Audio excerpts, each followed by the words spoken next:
The Choice Live.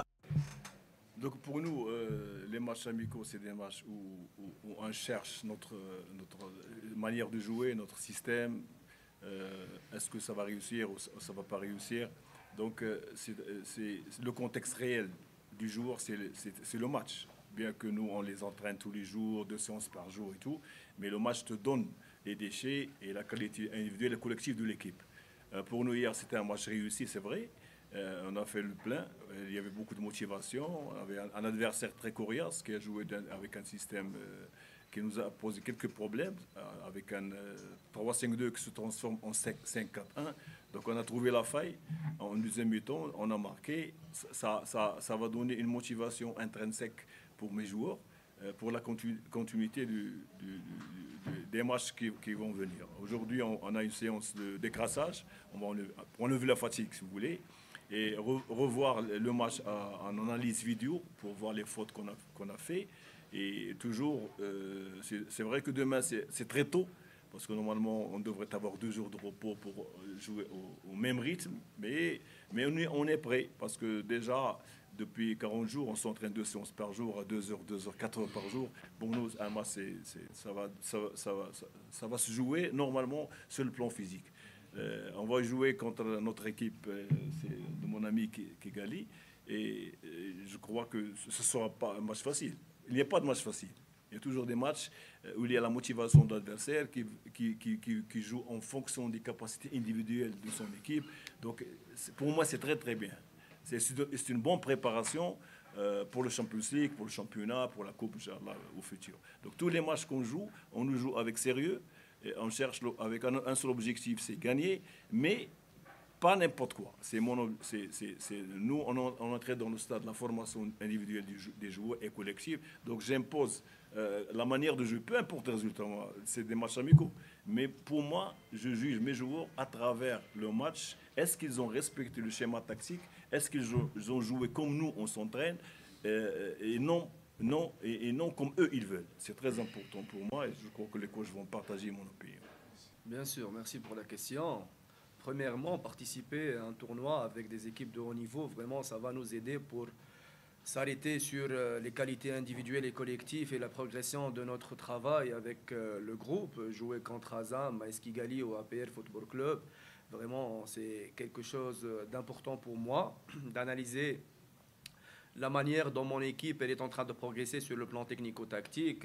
Vraiment, j'ai pas hésité une seconde à accepter de jouer et de participer dans ce tournoi-là. Donc, c'est vrai ce que les 3 matchs ils vont se jouer sur une semaine. Il n'y a pas de temps, comme il a dit coach Taleb, sur la récupération. On va jouer mardi après un jour.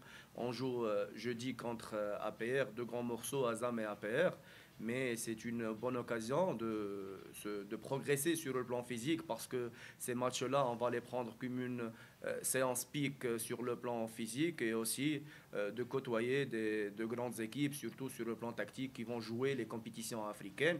C'est une opportunité pour moi pour bien préparer notre premier match de championnat en septembre. On est en train de faire un nouveau modèle de jeu et les joueurs ils sont en train de bien appliquer, mais ici au Rwanda, il n'y a pas de match amicaux, il n'y a pas de match officiel. Tous les matchs, pratiquement, ils se jouent avec un tempo vraiment, on dirait, officiel. Donc, c'est très important pour moi. J'essaierai de faire participer pratiquement les joueurs que j'ai pour avoir plus de récupération entre les matchs. Et pourquoi pas, on vient ici pour jouer aussi le titre du tournoi. Pourquoi pas, tout est possible. Non, c'est encore tôt de parler de ça. Nous, on est en mois d'août. Le championnat, il finit en mai ou juin 2026. On joue 30 matchs et on ne joue pas contre seulement dans le championnat APR et Rayon. Pour moi, je le dis encore une fois, gagner le championnat du Rwanda, ce n'est pas gagner APR et Rayon. Il faut gagner toutes les autres équipes. Il faut avoir une mentalité pour gagner APR et aussi gagner l'équipe qui est au classement 16e. Donc pour moi, gagner le championnat, c'est gagner les autres matchs à part APR et Rayon. Tu peux même pas gagner APR et Rayon, tu gagnes le championnat. Donc pour moi, ce tournoi me permet de s'arrêter si je suis capable ou non. C'est encore tout Pour ça, après le tournoi, on a encore un mois de travail avant le premier match de championnat. Donc c'est encore tout. Je suis en train de travailler, on est en train de progresser. On a encore des lacunes vraiment sur tous les plans. On doit les corriger et ces matchs-là, je vais les utiliser comme des repères pour s'arrêter sur les erreurs, pour corriger mes joueurs sur le plan individuel et collectif et de se préparer pour le premier match. Mais parler maintenant de champion alors que le championnat finit en mois de mai 2026, c'est encore vraiment tôt. Abanyamakuru bari hano ni bake banzi wenda bumvaga gusa izina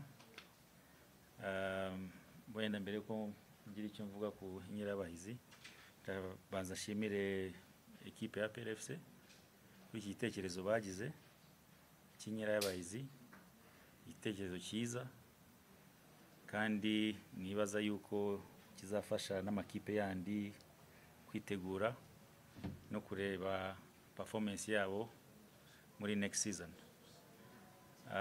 Nanone ariko nkashimira abanyamakuru kuko abanyamakuru ni mwebwe bridge rutindo ruhuza amakipe n'abafana. Akazi kanyu rwose ndabashimira on my side. Reka ngaruke rero kuri company TK Investment. TK Investment ni company imaze imyaka isaga 15 muri iki gihugu. Wenda sinzi ko benshi bari bayizi ariko ubundi dufite uruganda rw'imyenda turukorera amasoro, tukagira icapiro printing, noneho tukagira ni muri kubona hano yitwa Creative Agency. Iyi Creative Agency rero twasanze umupira w'amaguru ari uburyo twakoresha none gufasha amakipe tugakorana partnership.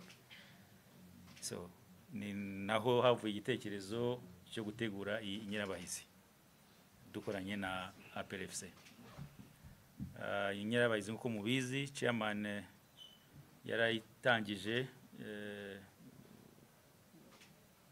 kuwa gatanu niba ntibeshye, niba by press conference, right? Bamurikira equipe izatangira, mwabonye umukino w'ejo, ile equipe nitwe twayizanye Power Dynamos, Azam. Umukino w'ejo ngira ngo abakunzi b'umupira w'amaguru mwabonye ko mwarishimye, byagenze neza.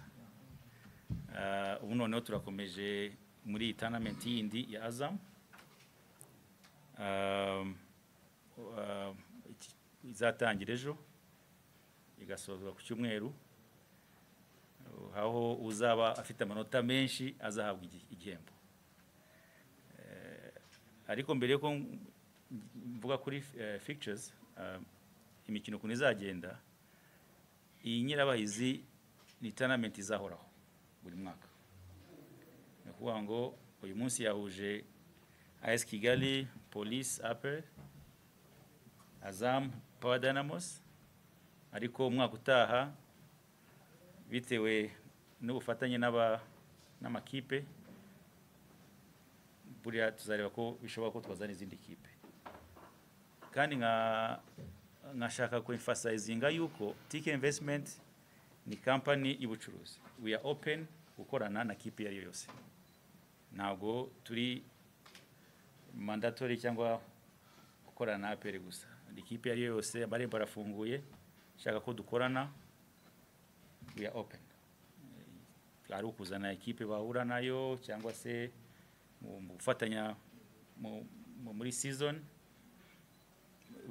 amarembo arafunguye. So ndashaka ko biba clear mu banyamakuru kugira ngo byumvikane neza. So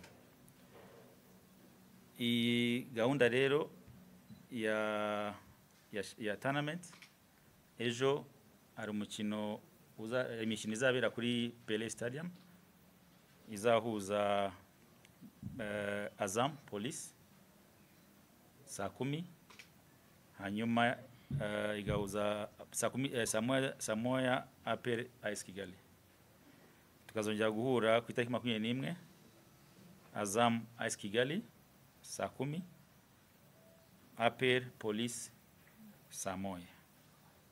Hanyuma amarushanwa azasozwa ku cyumweru aho Police AS Kigali bizahura saa 9, hanyuma APR Azam bigahura saa 12.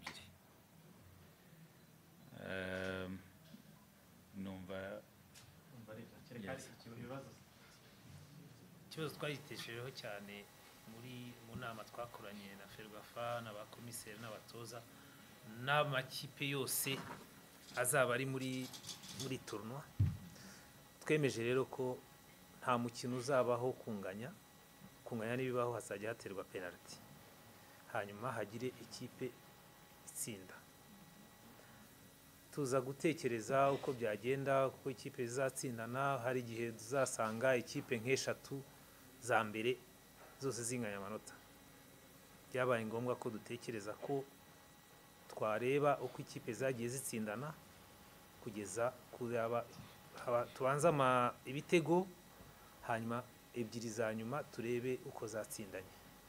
Rakoze dutegura inkera abahizi, twabanje gutegura igihe ntago nza kubabwira ingano yacyo. Twabanje gutegura amafaranga yo gutegura amakipe. Hari amafaranga azahabwa buri kipe izitabira iri rushanwa. Ariko nkuko twari twatekereje amakipe menshi amwe ntashobore kuboneka, hari igihe twazareba tugasanga n'aya mafaranga twari twateguriye amakipe yandi twareba uko tuyasaranganya ayo ngayo azaba arimo. Ubwo rero niko bizagenda no ku bihembo. Igihembo cya mbere ni igikombe, hanyuma ibahashe izaherekeza igikombe nayo izaba determined hatewe n'ibyo babwiye by'uko hari ikipe zitabonetse zari kuzagira icyo zihabwa. Hari igihe twavuga ko ayo mafaranga yari yateganijwe guha ayo makipe azahabwa aya ngaya arimo kugira ngo yitegure, cyangwa se yazahabwa ku gihembo.